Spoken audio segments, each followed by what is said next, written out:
All right, here in the Niner locker room with Niner quarterback now, Brock Purdy. Brock, does your preparation, anything that you do changes when you move from 3 to 2 on the depth chart, or is pretty much the same? No, sir. It's all been the same. Yeah. Straight, no differences. No, sir. No, I mean, I guess they ask me more questions and stuff in the meetings to make sure that I'm ready and that kind of stuff. That's really been the only difference. Other than that, the first 2 weeks I went about as if I was a starter, and if anything happened, I'd be ready. As a number 2, you get to run the scout team, though, right? And you get those reps. Does those extra reps, even as small as they may be, help your preparation or help you get ready for Sunday? Yeah, most definitely. I think really the physical aspect, taking drops, going through the defense, making throws on the run, just in the pocket, stuff like that, it really does help. Doesn't matter if it's, the other team's scheme or anything like that, but the fact that I'm, going through reads and throwing the ball on time against a starting defense is what matters. So that's been really good. You've played a lot of football. When an offense gets out of rhythm a little bit, is there any tricks to the trade to get them back in rhythm?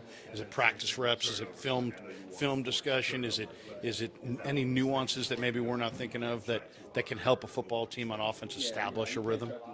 I think both of those things that you said, in terms of meeting, discussing, the film, breaking it down, this is what went wrong, this is, went well, and then obviously getting back on the field and practicing, like, all right, last week's over with, let's go and let's play football. Let's just get out there, throw the ball, run the ball, run our plays, get into a rhythm again.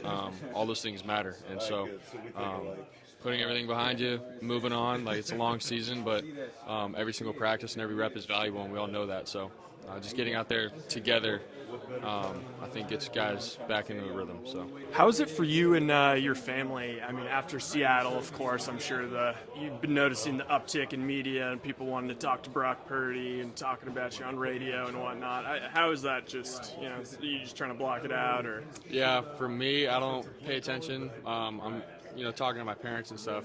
They're excited for me, so they're like, man, are you ready, and all that kind of stuff, so that's been cool. But other than that, they handle that. I handle my thing, coming here and just being another teammate, another guy. It's another day for me and be ready for my opportunity. But for them, yeah, I'm sure they're taking it in and excited for their boy, for all the work that he's put in his life to be where he's at. So, yeah.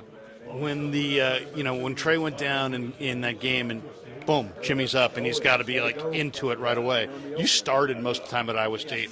Did you ever have coming off the bench moment where you're watching the game on the sideline and all of a sudden, all right, I'm up, and you got to go from I'm watching to I'm playing, different mode in a snap of a finger? I know you started most of the time at Iowa State, but have you ever come off the bench, maybe even going back to high school? Yeah, honestly, my freshman year in college, when I wasn't starting, going into the game, I had an idea that I was going to get in, but that's always been my thing as a backup. Like, I want to be ready and in the game and in the moment, not just hearing the plays, but what's the play call, what's my read, what's the defense doing, what am I doing with my motions, what am I doing with my eyes?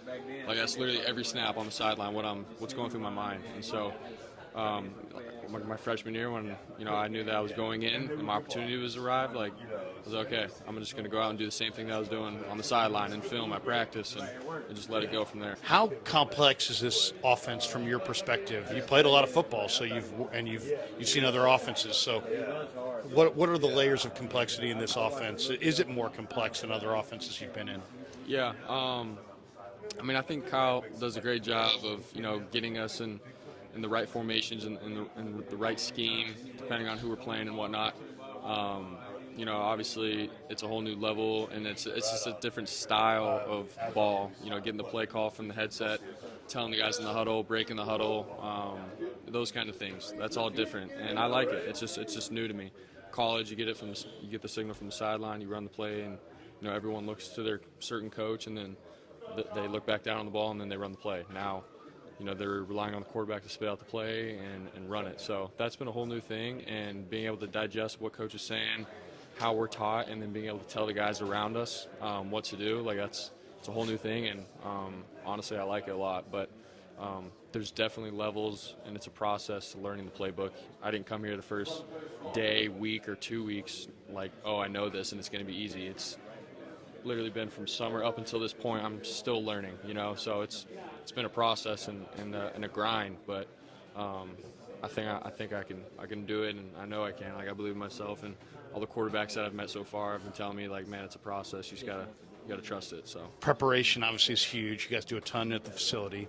Night before the game, Saturday night before the game, are you like, hey man, the hay's in the barn, let me just watch some movies with my girl or make some food, or is it about like, hey, I want to watch more cut-ups, I want to do more, I want to grind through more percentages, look at the game plan more? Like, what do you want to do that final night before the game? Do you want to put it away, or do you want to grind it more? yeah, I think throughout the days when I put in all my grinding and studying and everything, I like to leave myself like a good hour before bed where I can shut off and just be whether that's reading or just on the phone calling my family, whatever.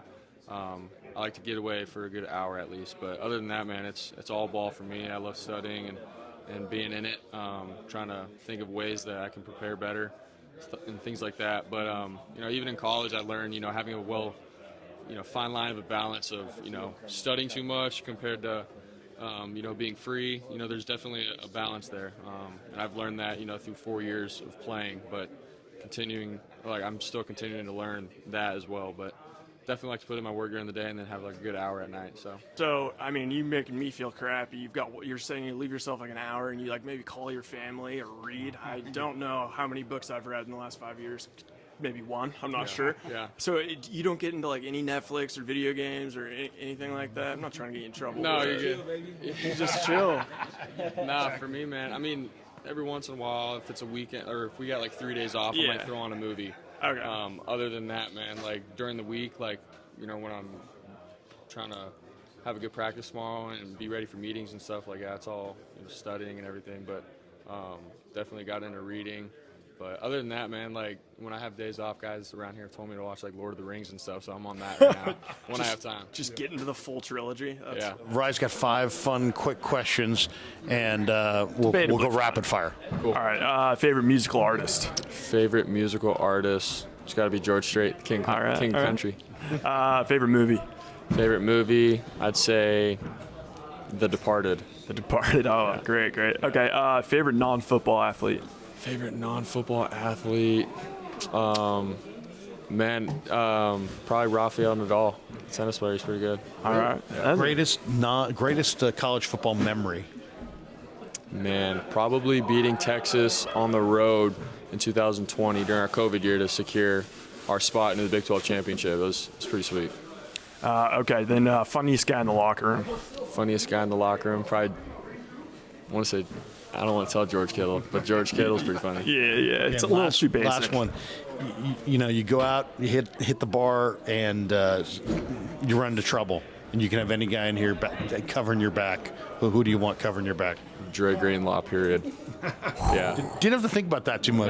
No, I've thought about that. I'm like, man, I'd want Dre to have my back. So he said we asked him like hardest hitters on the team. He said him and Z. So yeah, it makes sense. Last one's most famous person in your cell phone.